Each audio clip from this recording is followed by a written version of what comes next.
नमस्कार मित्रांनो, आज आपण बघणार आहोत सायन्स ऑफ बुल रन्स म्हणजे बुल मार्केटची वैशिष्ट्ये काय असतात. तर बुल मार्केटचं पहिलं वैशिष्ट्य असं असतं की 2 ते 3 वर्षामध्ये अनेक स्टॉक 5 ते 10 पटीने वाढतात. खूप IPO येतात. प्रमोटर त्यांचे शेअर्स ऑफलोड करायला लागतात, म्हणजे त्यांच्याकडचा माल विकायला लागतात.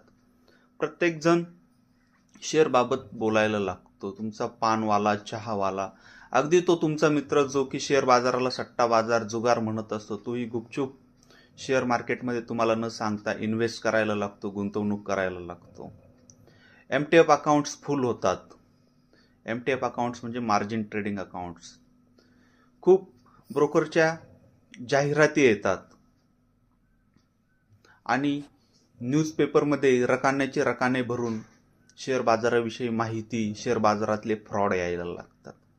हे जर चिन्ह अशी दिसायला लागली तर आपण समजायचं की आपण सध्या बुल मार्केट आहोत.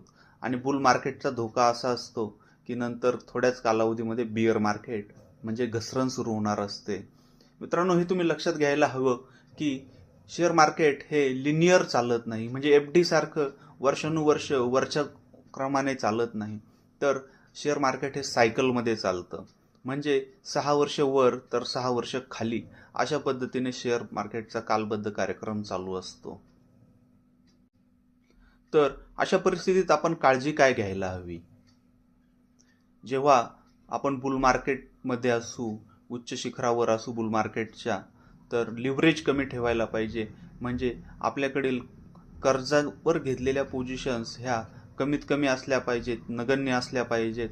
अन्यथा त्या पुढे खूप मोठ्या कालावधीसाठी कॅरी फॉरवर्ड करणं आपल्याला जमणार आहे का, याचं गणित आपण बांधलेलं असलं पाहिजे. म्हणजे सावधगिरीने चालण्याचा हा कालावधी असतो, हे लक्षात असू द्या. थँक्यू.